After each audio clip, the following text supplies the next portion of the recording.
Hi y'all, and welcome back to the spooky, witchy, antique-y, rock-loving side of my channel. As I have said, and I don't know how many videos previous to this, I think we have at least established, for those of y'all faithful few who have been here multiple times already with my reinsurgence back into this particular platform, that I am now making content based on multiple areas of my personality. We've got beauty, we've got pagan, witchy, whateverness, we've got anime, we've got all sorts of shiz all up in here. I've actually found it really, really neat depending on what I'm posting, and I'm surprised about how many similar like-minded people there are. They're like, yeah, oh yeah, pop off about anime, pop off about beauty, pop off about rocks. And I'm like, okay, I will then, of course, pop off. Because if there's anything I like doing, it is talking and listening to myself talk, except for when I have to go in and edit it, because at that point I'm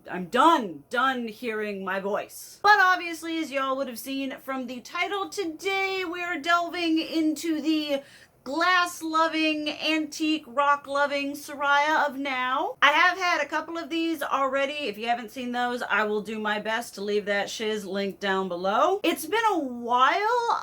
I've got a fair amount of rock crystal sorts of things to show y'all, especially since when it comes to that, I don't tend to mass buy, like say I do clothing or makeup sometimes all at once, because typically the crystals that I like and the rocks that I want and like tend to be on the pricier side. And so I've got several. Once again, this is like one bought here or there, one bought at this store, one bought in Etsy. I have got quite a few to get through, but I'm actually going to start with the smaller portion of this haul, which is going to be the glassware that I have purchased recently and that I have received, because 3 of the items have actually been from my mom. And I'll start off with the first thing I got. I picked this up in my local town, or at least the closest thing to like a developed town, because closest I'm actually Bealton, but Bealton is a town that if you spit, you miss it. And probably the most exciting thing we have is like a vape shop. We used to have a thrift store that I got some cool things from, but that has been non-existent for quite some time. So in the other town, they actually have a antique mall area thing. And one of the things, I actually went there with my girlfriend. She and I just went to kind of walk around. Neither of us had money. We're like, oh, that's nice. Oh, that's nice. That'd be great if I had money in my account right now. I really appreciate how she and I can relate on a multitude of levels. And so there are a couple of things where we were like, oh, that's nice, and sort of, if they have it next time we're here, they have it. And one item is this wonderful, beautiful piece of uranium glass, which, as I have stated before, is one of the perfect shades of green. But these are actually, funnily enough, these are refrigerator dishes. I actually have, usually they come with tops. This one obviously did not. I've actually got 2 long refrigerator dishes in this same pattern, one of which with a lid, one without, that I wish I could freaking find. Somewhere I've got a box of glass that I brought home from Tennessee because they were actually my great-grandmother's dishes. So that is a pretty awesome score, but yeah, just these are freaking refrigerator dishes. They were pretty common to the area, and you can find, I've looked on Mercari, I've looked on Etsy, I've looked on Poshmark, a variety, eBay. Uranium glass, now that I've found, I used to think it was like this never seen before thing, and apparently that is not the case. It is available, and you can find it for relatively good prices, because this was like 30 bucks, and I have currently in my Mercari saved list is a perfume bottle, uranium perfume bottle for 118, which just hasn't come down enough in price for me to merit buying it. So until then, I will be happy with my wonderful refrigerator dish. Then the next thing that I got there, I don't think this is uranium glass. It wasn't marketed as uranium glass, and I feel like that place is a place that would say and would market it and sell it as uranium glass, but it was, even despite not being uranium glass, this thing is just absolutely gorgeous.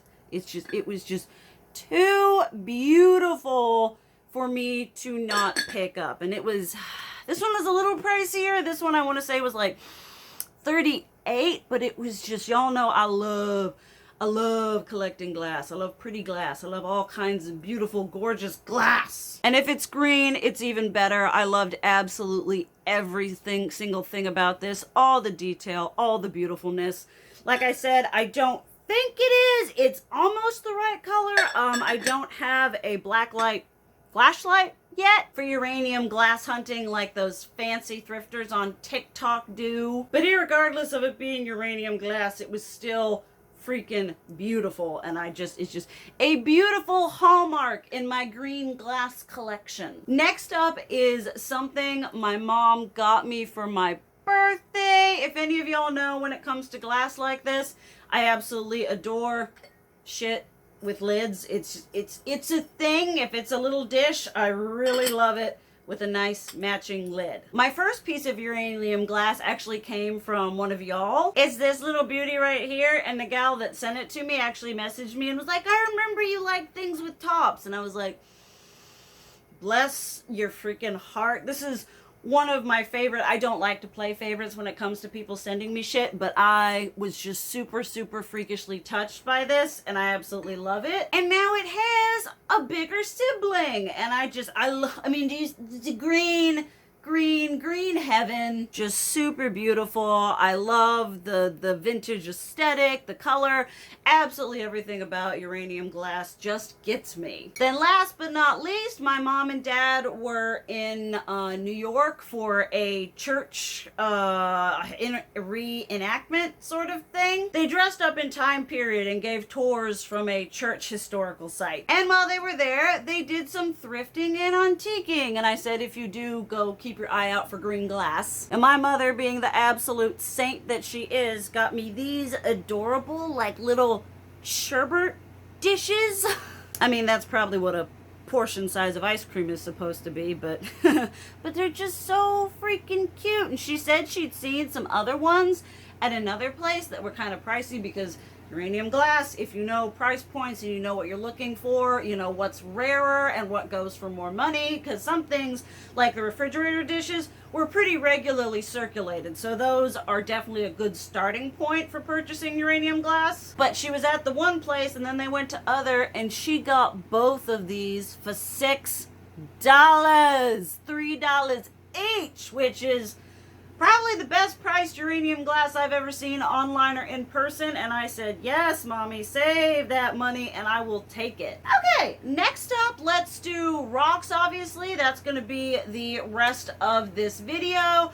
I have a fair amount to show you guys, two sections from kind of the same area, so I'm going to start with just kind of the odds and ends that I was like, oh, I bought from here on a whim, and oh, this was random, and everything like that. And I'm going to start with Marshalls, which I will state, like, Marshalls and, no, not Marshalls, Home Goods. Home Goods is where you look for the crystals. People on TikTok find them at Ross, find them at TJ Maxx and all other places that I've never been able to find them. But I got this really nice hunk of our carnelian going on right here. I love the sort of ombre effect it has. Looking for rocks and crystals at Marshalls and other places is good, so long as you know, again, price point, you know what your rocks are. I follow several TikTok accounts that go and they scout out Marshalls and stuff, and they go and are like, are their crystals fake or real? And is it actually a good price for what you're getting, or does it make sense to buy it somewhere else? But this, I thought, was just, it's got kind of that really pretty translucent area right there.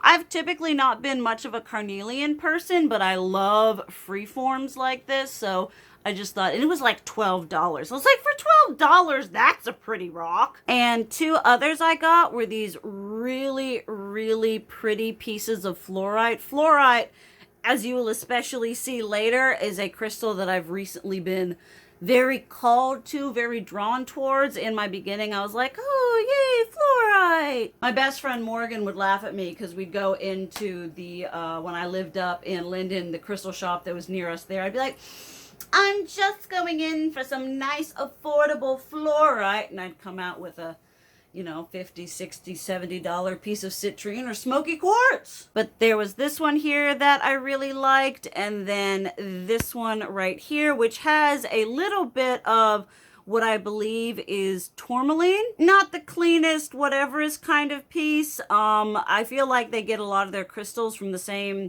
brand, quote unquote, but these two pieces for the price, I believe they were both under 15, I thought were really nice and just really pretty. And last from Home Goods is this really pretty piece of calcite.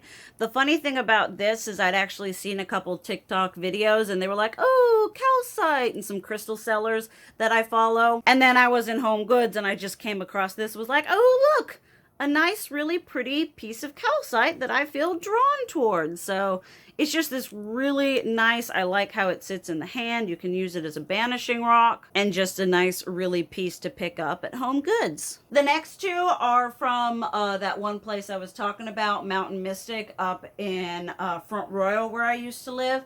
And I went in looking for, I don't know how hokey and hooky whatever and stuff like this, but typically when I go in to look at rocks, just kind of willy-nilly, I'm like, I'm feeling drawn towards this. And I was kind of feeling, I wanted to get another piece of tourmaline. In my last rock video, you would have seen I got kind of the more natural, just chunk of tourmaline. And I was going to get a nicer grade one of those, but then I saw this one, and as much as I have issues with, you know, because tourmaline is, again, one of that really textural, really, I don't know, just structured rock, that seeing it in kind of the smooth whatever is like, oh, but I thought this was just such a really, really nice piece. And again, I felt this. I try not to get crystals just because whatever, I really need to feel like connected towards it, drawn towards it. And then the other piece I got from them, which is not gonna, camera is not gonna do this shit justice. This is a beautiful, oh, you can see some of the, look at them reflections going on there. A absolutely stunning piece of smoky quartz. It was very different to anything else I had in my collection.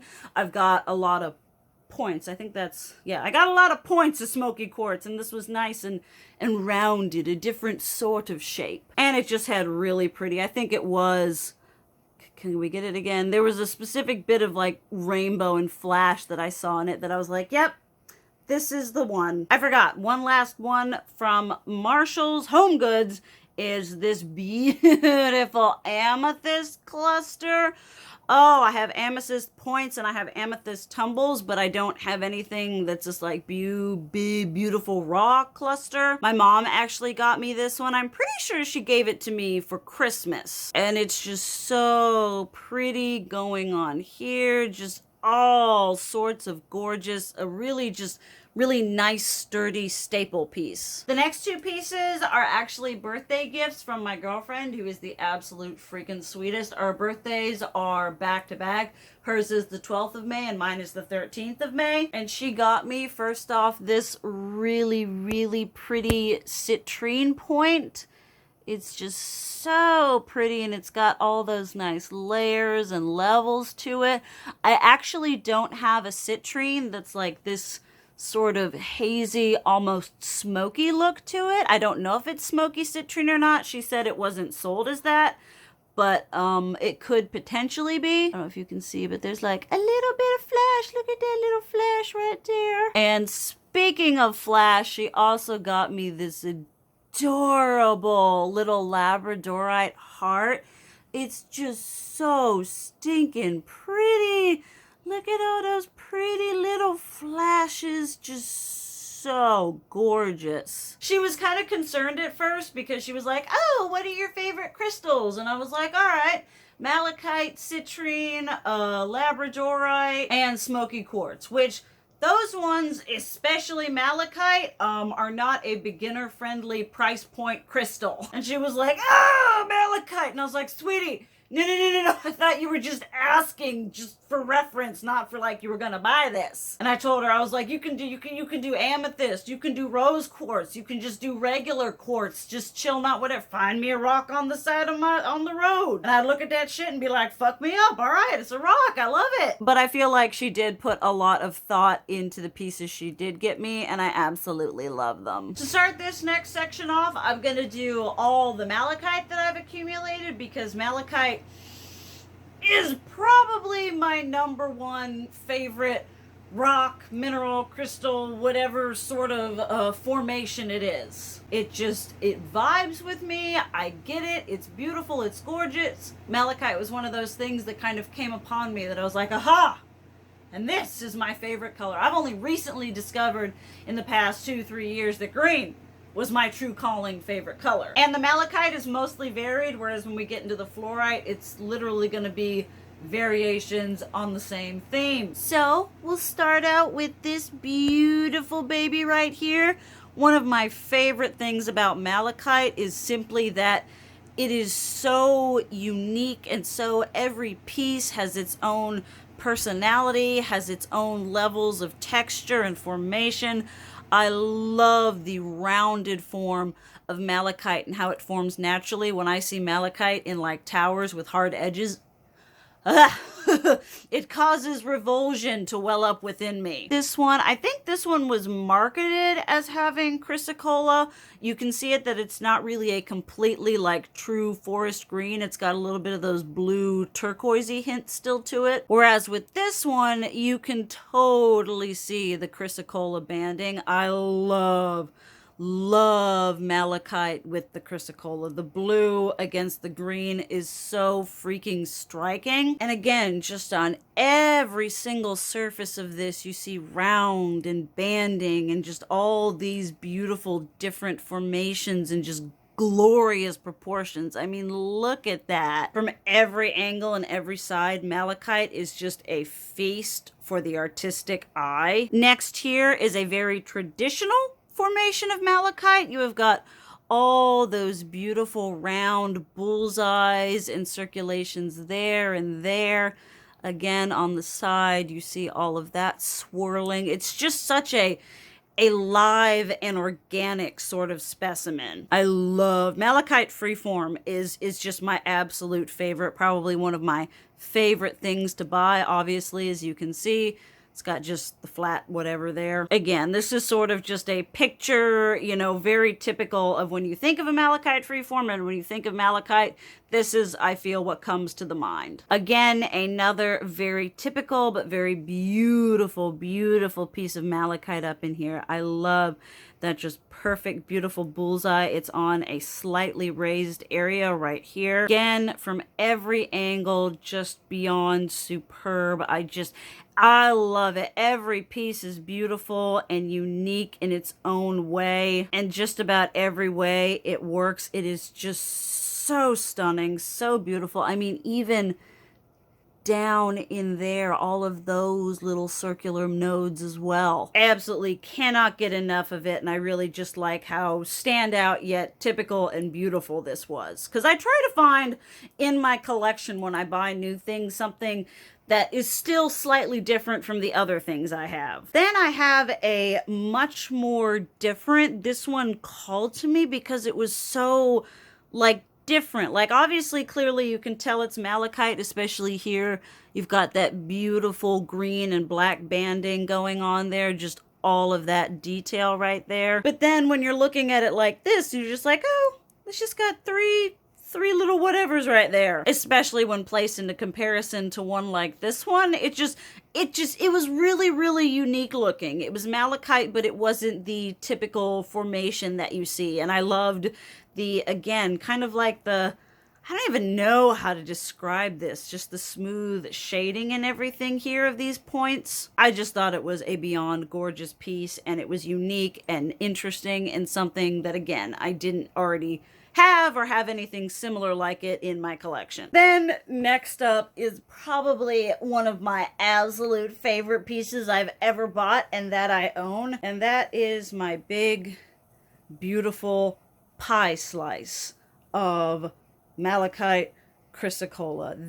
I saw this and I audibly gasped. It was just beyond gorgeous to have this whole front layer of chrysocolla, and then you look on the sides and the banding on this is just absolutely sublime.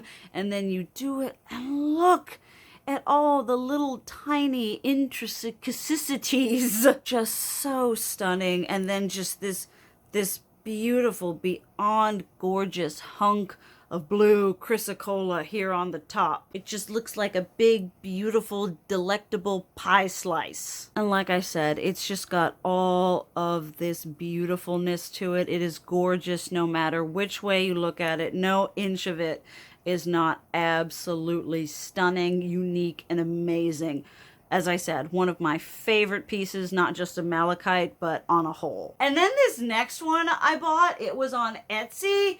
And I should have, I don't know if they didn't have dimensions or I didn't look at the dimensions because I was dumb and just, ooh, gotta buy it, add to cart.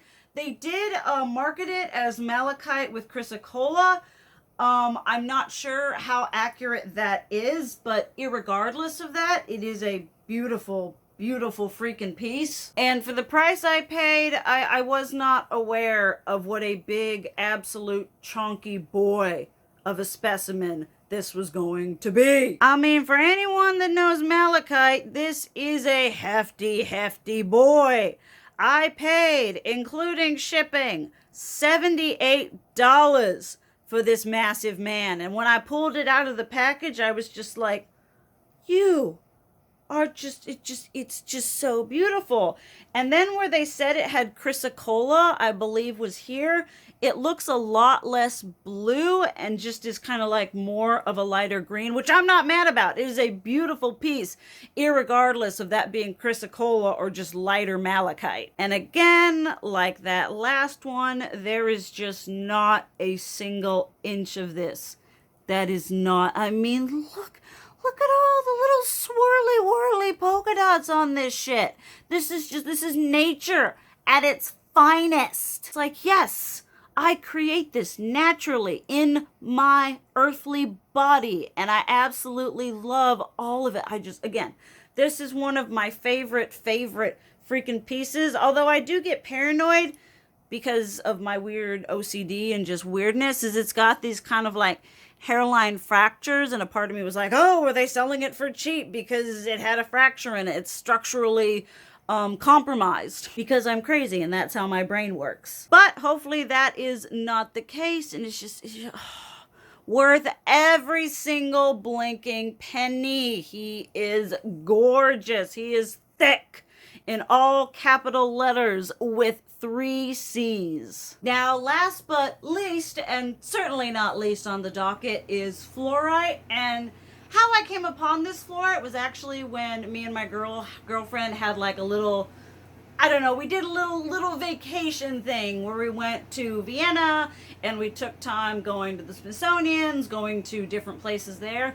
And one of the places we went to was a crystal metaphysical shop that I had actually gone to with Morgan once before and absolutely loved. We found it, I just looked up metaphysical crystal shops near us, and it popped up, and it was only like 12 miles away, and I was like, oh my god, I love this place, let's go. I highly recommend it if you're in that like Centerville, Vienna sort of area. Would highly recommend checking them out. One of the best feeling shops ever. The whole experience is just very calming, very soothing, some of the best energy in a rock and crystal metaphysical shop I've ever felt. And I went in not really knowing what I wanted, and I was just I like doing multiple passes, like you do, like, oh, look at that, oh, look at that, oh, look at that, and you kind of just get kerbobbled by absolutely everything at once. And then I was drawn towards the fluorite, and this was the first trip we went to, the first time we went in it, which I'm pretty true think was the first day, because we got there in the evening, and then the next day we're like, we're gonna go to the Smithsonian, and then we woke up and we're like, we can go to the Smithsonian tomorrow, and we slept until like 2 in the afternoon. But they had, like I said, fluorite usually doesn't call to me, but they had these beautiful little, let's see if I can, these will not showcase the beauty of these at all. You really have to see them with the light shining behind them. They had all of these just in, oh no, you are not going to be able to see how beautiful. They've got all kinds of textures and veins of different lights in them. That one, okay, that one you can kind of see in how it's got levels of translucency, and there's some green and some purple and some merging, and they're all just their own unique little masterpiece. This one right here is one of my absolute favorites. Again, the lighting not doing them justice, or all the little teeny tiny, they've got little layered reflections and everything. And they were also nice and budget friendly. I think the most expensive one was like $15, and the majority of them were like 12 or 13 depending on the size. So after we went once, we decided on the last day, we kind of went other places because you don't know where you want to spend your money, and we were trying to being pretty chill about spending on what we actually really wanted. So that's why we said, don't go crazy, don't go balls to the wall the first time. But on the last day, we did go back, and again, drawn to the Fluorite, variations on a theme, and I got more of the little babies. It was actually kind of funny because I had cleared the shelf out last time I was there, and the people there were just so funny and great because I went back to the slab Fluorite shelf, and he's like, didn't you know there was someone yesterday or 2 days ago who like totally cleaned us out? And I was like, have no idea who that could be. And then this one that's got that beautiful light purple ombre. My favorite color of Fluorite is obviously green. Oh my goodness, this one is absolutely stunning. I love the green, but I also love the variation and the variety. Didn't buy it that time, but I want to go back and buy from them yellow Fluorite because the specimens they had were better than anything else I've seen online that I want to buy. I want to hold out and buy from them because they were beautiful. Oh, this is okay, you can see the shirt behind it. This is one of my absolute favorite ones, just that green to purple Kool-Aid color, and then this other deep purple. They're just absolutely stunning. And then truly last but not least, I was looking at, they had a 40% off section, and there was a big heckin' honky chonky boy of smoky quartz, and I was like, because it was like 140 something and like 40% off that. I'm like, that's a really good price for a honkin' smoky quartz boy. But they also had this other piece of Fluorite over in the disgustingly attractive Fluorite presentation section. And I was going back and forth, and I was asking Emma, I was like, what do you think? What should I get? She's like, they're both pretty. I was like, what should I do? And then, of course, one of the sales guys pitched in. He was like, that Fluorite, if you don't buy it, I'm going to take it home. And I'm like, this is probably a selling strategy, but it's worked, and I'm going to buy it. And this beautiful, gorgeous, absolutely, again, this camera is not doing it any sort of justice. You can see the zigzagging purple through there, all the little spots of reflection. I like the rough section here. I think it just gives the piece a bit more character. It's just, from every angle, this thing is absolutely stunning. I have never been so like fervently called to Fluorite before, but I just felt this like burning need, and I was like, yes, this is such a beautiful baby. And definitely, again, one of the, I think, hallmark beautiful best pieces in my collection. Just absolute, just look, just shiny, beautiful, magical, shiny, green, purpley goodness. Well, that was me gushing on about rock and glass. I really enjoy sharing even not necessarily organized videos of stuff that I like. I just love coming on here and sharing my passions and my interests. Like I said, there is very little I love more than hearing myself talk. I am long-winded. You can ask my 2-year college history professor. I would write essays that were just too long looking back on it. She appreciated it, but too long. And I've just sort of transferred that into my everyday life, like talking about rocks and glass. Would love to hear about y'all's favorite rocks and crystals down below. Would love to hear y'all's pagan or antiquing or whateverness. It was really nice hearing from a lot of y'all how into antiquing and finding stuff like that you were in one of my last glass, witchy, pagan, whatever haul. So by all means, keep that shit up in the comments down below. But thank you guys so much for watching. I love you. And like always, keep it real. Mwah!